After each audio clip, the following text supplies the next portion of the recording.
सभी को नमस्कार, सुप्रभात। आज हम पढ़ने वाले हैं आर्टिकल 86 से 92 तक के।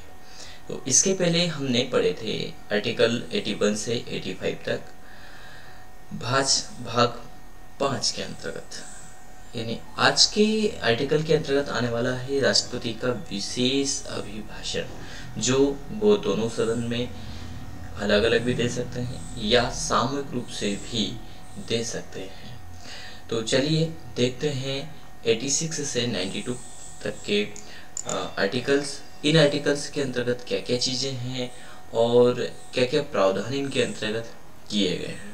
प्रत्येक आर्टिकल के अंतर्गत कहीं ना कहीं कुछ विशेष चीज़ें जोड़ी गई है जो अभूतपूर्व भी है, और इन आर्टिकल का महत्व कहीं ना कहीं उन बेसिस पे बढ़ जाता है, क्योंकि जब कोई एक चीज़ हमारे सामने आती है, हमारे जहन में आती है, तो उसका कहीं ना कहीं प्रति उत्तर दूसरे आर्टिकल्स में दिया गया।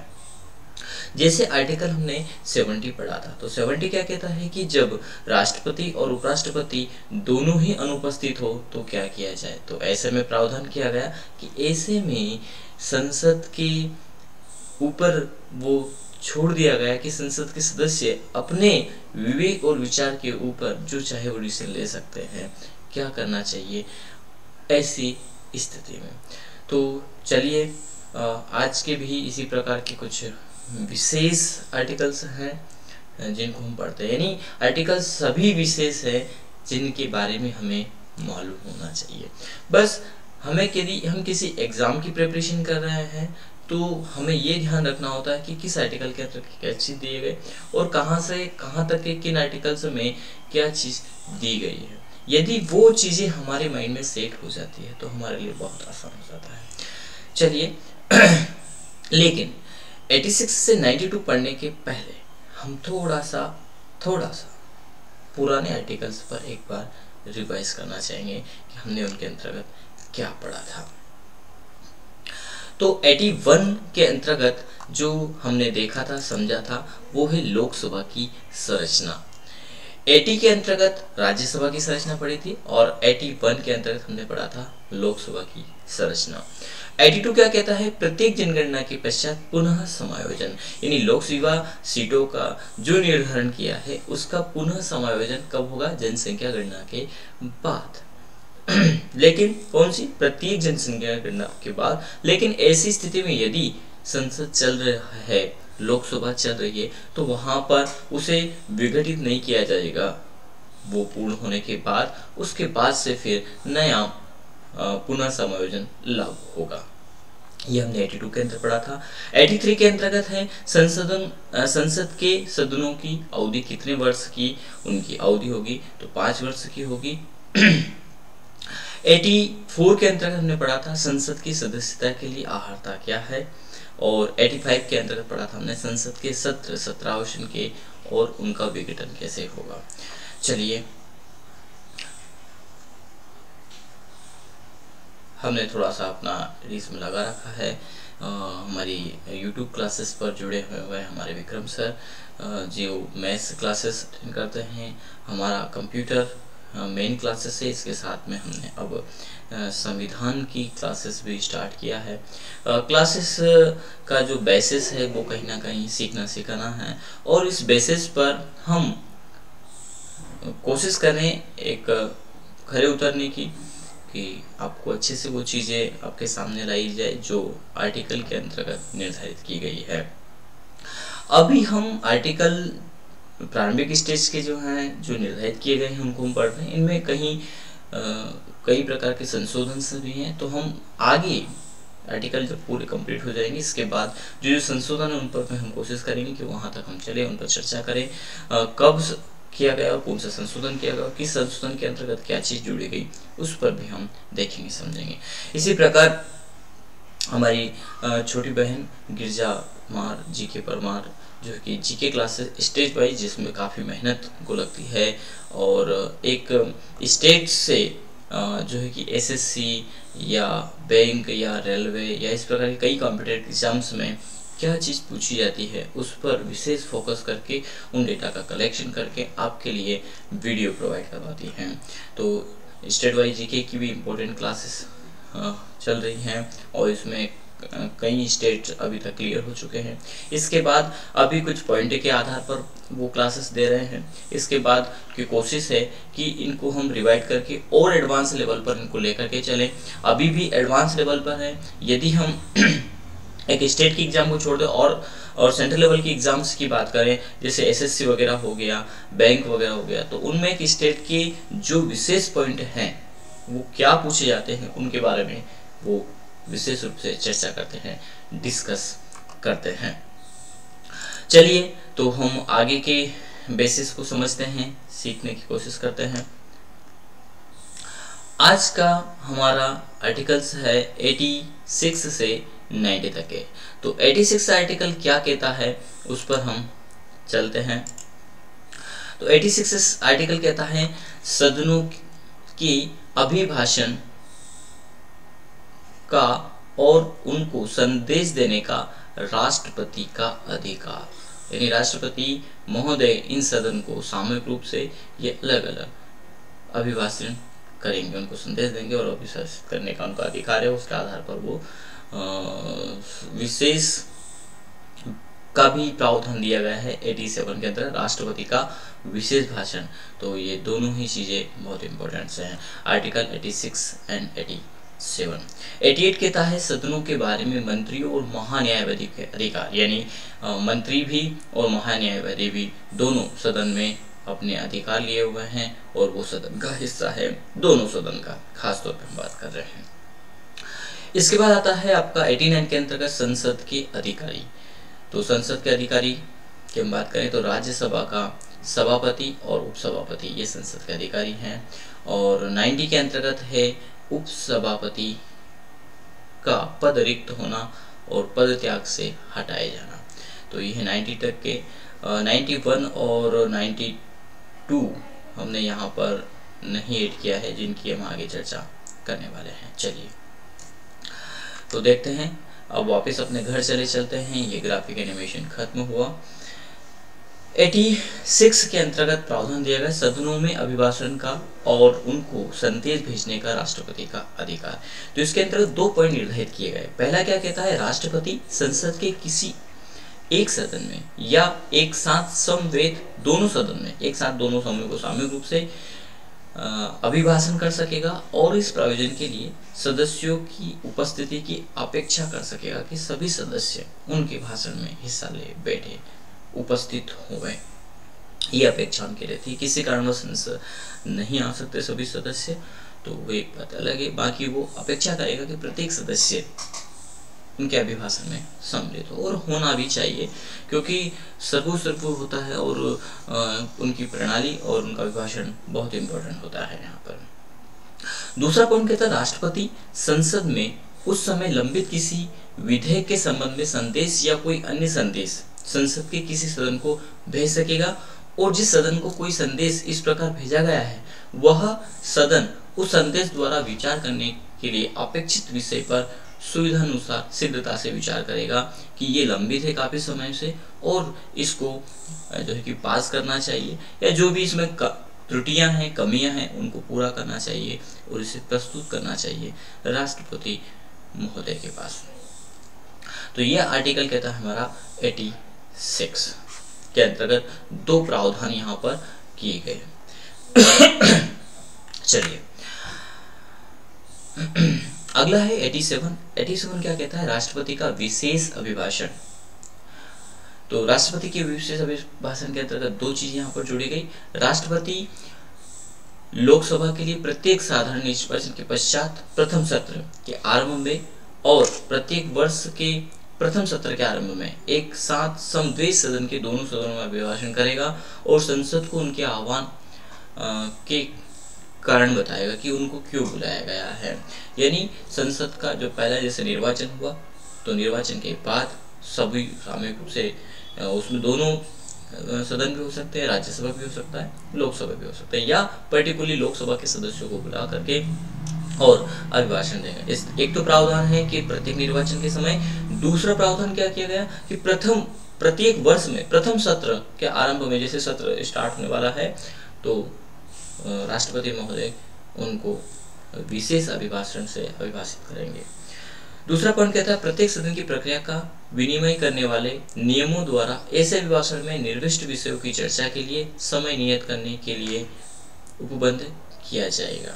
यानी उनके लिए निर्धारित किया गया कि इसी समय में ये जो है कि यदि कोई लंबित पड़ा है तो उन पर हमें चर्चा करना चाहिए और उनको पूरा भी करना चाहिए।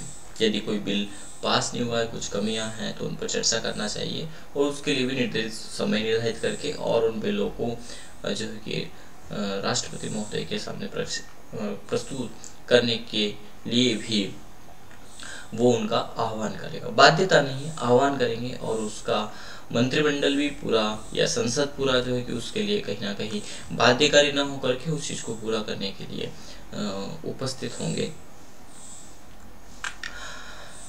आर्टिकल नंबर 87 के बाद आता है 88 के अंतर्गत कहा गया कि सदनों के बारे में मंत्री और महान्यायवादी के अधिकार। महान्यायवादी हमने पढ़ा था, इसके साथ ही मंत्रिमंडल भी हमने पढ़ा था। अब यहाँ पर दोनों के बारे में एक आर्टिकल उन्होंने जोड़ दिया गया है कि ये दोनों ही संसद की किसी भी सदन में संयुक्त रूप से भागीदार हो सकते हैं। दे भी रखा है प्रत्येक मंत्री और भारत के महान्यायवादी को यह अधिकार होगा कि वह किसी भी सदन में, सदनों के किसी संयुक्त बैठक में और संसद की किसी समिति में जिसमें उसका नाम सदस्य के रूप में दिया गया है, बोले और उसकी कार्यवाही में अन्यथा भाग ले। किंतु इस अनुच्छेद के आधार पर वह मत देने का हकदार नहीं है। उन्हें मत देने का अधिकार जिस अनुच्छेद के अंतर्गत मिला है उनका ही वो प्रयोग कर सकेंगे। यानी जैसे महान्यायवादी की बात करें तो महान्यायवादी क्या होता है ये तो आपको बताना है। महान्यायवादी किसे कहते हैं। दूसरा, अभी वर्तमान समय के महान्यायवादी कौन है ये आपको कमेंट करके बताना है।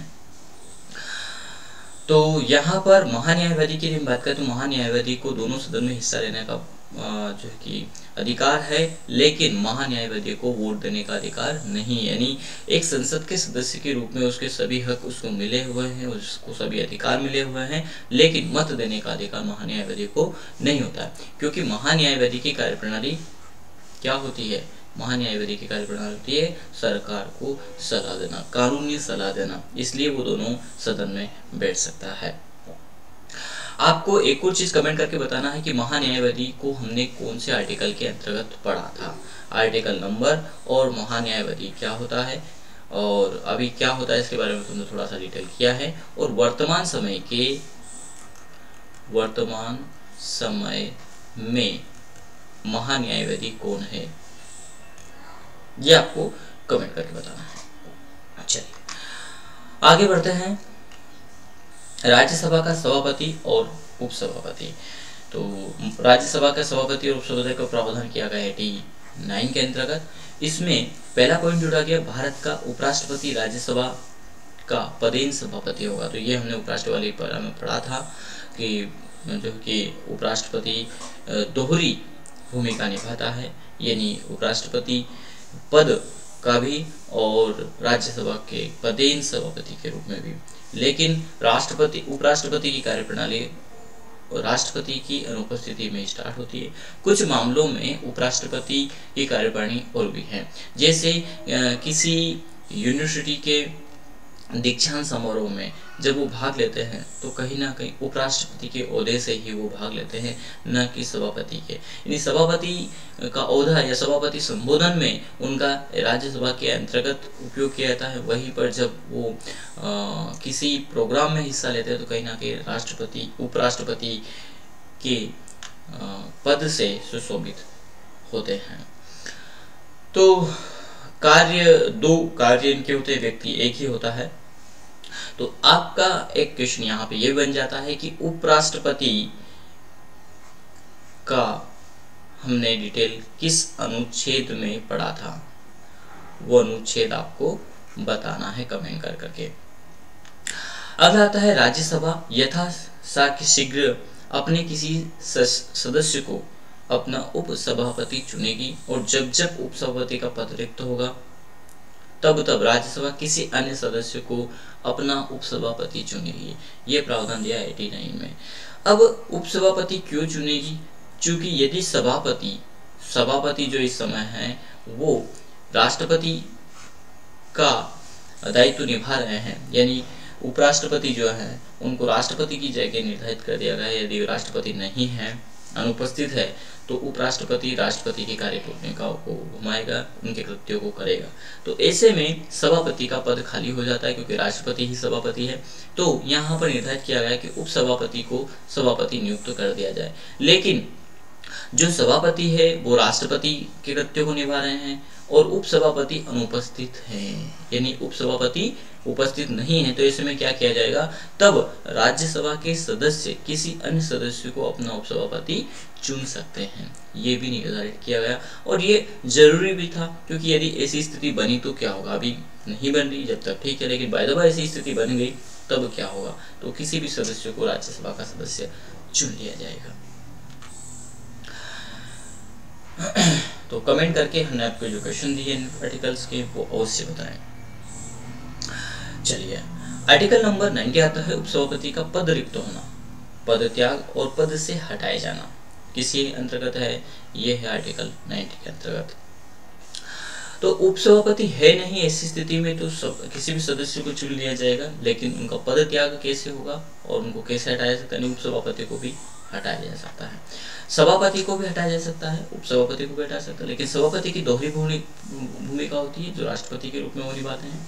चलिए, राष्ट्रपति के रूप में नहीं, उपराष्ट्रपति। ये हो सकता है कि इसमें कभी कभी शब्द का कोशिश तो की जाती है कि पूरा सही उसको, लेकिन राष्ट्रपति उपराष्ट्रपति में कभी कभी उप लगना तुरंत छूट जाता है किसी कारण, बस उसके लिए माफी चाहेंगे। चलिए, कोई बात नहीं, मनुष्य से गलती होगी, गलतियां करेगा, जानबूझ के की जाने वाली गलती अलग है, लेकिन अनजाने में गलतियां होना स्वाभाविक है। कोशिश करें अच्छा करने की, लेकिन उन अच्छाइयों में कहीं कोई कमी रह जाए तो इसका मतलब ये नहीं कि हम उसको छोड़ दें, मिटा दें, हटा दें। चलिए, तो आर्टिकल नंबर 90 के अंतर्गत है राज्यसभा के उपसभापति के रूप में पद धारण करने वाला सदस्य। सॉरी,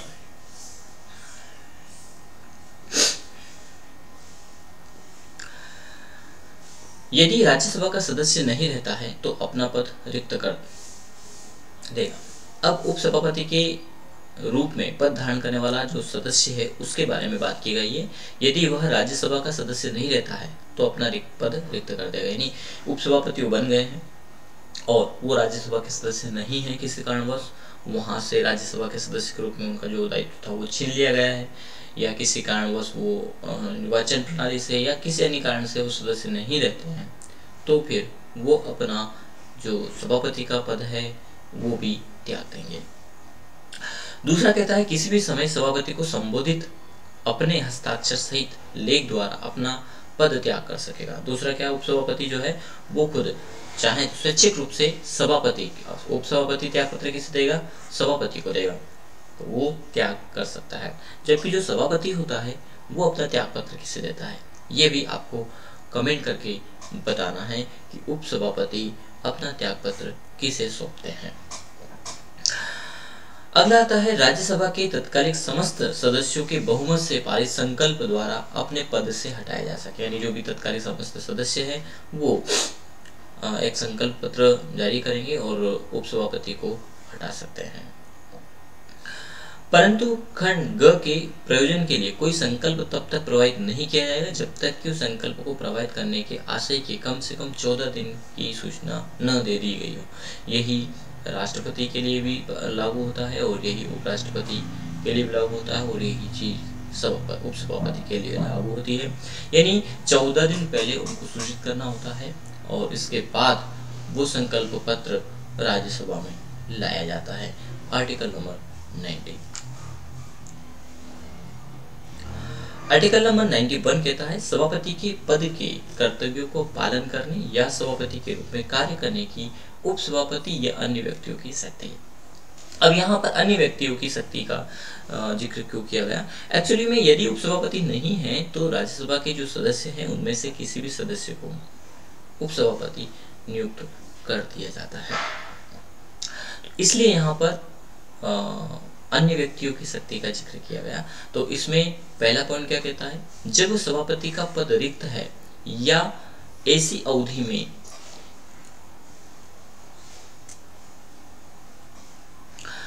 अवधि में जब उपराष्ट्रपति राष्ट्रपति के रूप में कार्य कर रहा है या उनके कृत्यों का निर्वहन कर रहा है, तब उपसभापति या यदि उपसभापति पद का रिक्त है तो राज्यसभा का ऐसा सदस्य जिसको राष्ट्रपति इस प्रयोजन के लिए नियुक्त करे उस पद के कर्तव्यों का पालन कर सकेगा। ठीक है, तो ये आर्टिकल नंबर जिसके भी हमने कुछ चर्चा की थी, लेकिन 91 के अंतर्गत भी कुछ पॉइंट इसके जोड़ दिए गए। आर्टिकल नंबर 2 कहता है राज्यसभा की किसी बैठक में सभापति की अनुपस्थिति में उपसभापति या यदि वह भी अनुपस्थित है तो ऐसा व्यक्ति जो राज्यसभा की प्रक्रिया के नियमों द्वारा अवधारित किया जाए। तो राज्यसभा की प्रक्रिया के नियमों का अवधारण कैसे होगा, वो निर्धारित होगा, यानी उनको जो सदस्य हैं वो बहुमत से उनको उपसभापति बनाते हैं, तो वो सभापति के कर्तव्यों का निर्वहन कर सकेंगे। या यदि ऐसा कोई व्यक्ति उपस्थित नहीं है तो ऐसे अन्य व्यक्ति जो राज्यसभा द्वारा अवधारित किया जाए सभापति के रूप में कार्य करेगा। ठीक है, तो सदस्य भी बना सकते हैं और चाहे तो राष्ट्रपति भी किसी के लिए जो है कि निर्धारण का कार्य कर सकते हैं। ठीक है, तो ये था हमारा आर्टिकल नंबर 91। 91 के बाद आता है 92। जब सभापति या उपसभापति को पद से हटाने का कोई संकल्प विचाराधीन है तब उसका पीठासीन न होना, यानी वो उस पर उन कार्य प्रणाली को निर्माण नहीं करेंगे। दे रखा है राज्यसभा की किसी बैठक में जब उपराष्ट्रपति को उसके पद से हटाने का कोई संकल्प विचाराधीन है तब सभापति या जब उपसभापति को पद से हटाने का कोई संकल्प विचाराधीन है तब उपसभापति, यानी दोनों के नियम समान है और दोनों को 92 के अंतर्गत निर्धारित कर दिए गए हैं। ये भी आपको ध्यान रखना है, सभापति और उपसभापति दोनों को यदि संकल्प पत्र विचाराधीन है तब वो पीठासीन नहीं होगा। ये बात आपको ध्यान रखना है, 92 के अंतर्गत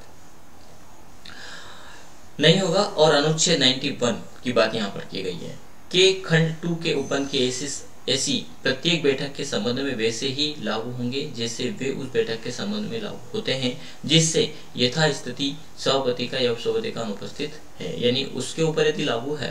तो 91 के अंतर्गत क्या किया गया कि जैसे समझ लेते हैं इस चीज को कि सभापति महोदय नहीं है, सभापति महोदय ने उपराष्ट्रपति नहीं है, तो राज्यसभा में तो सभापति कहलाएंगे, वो नहीं है।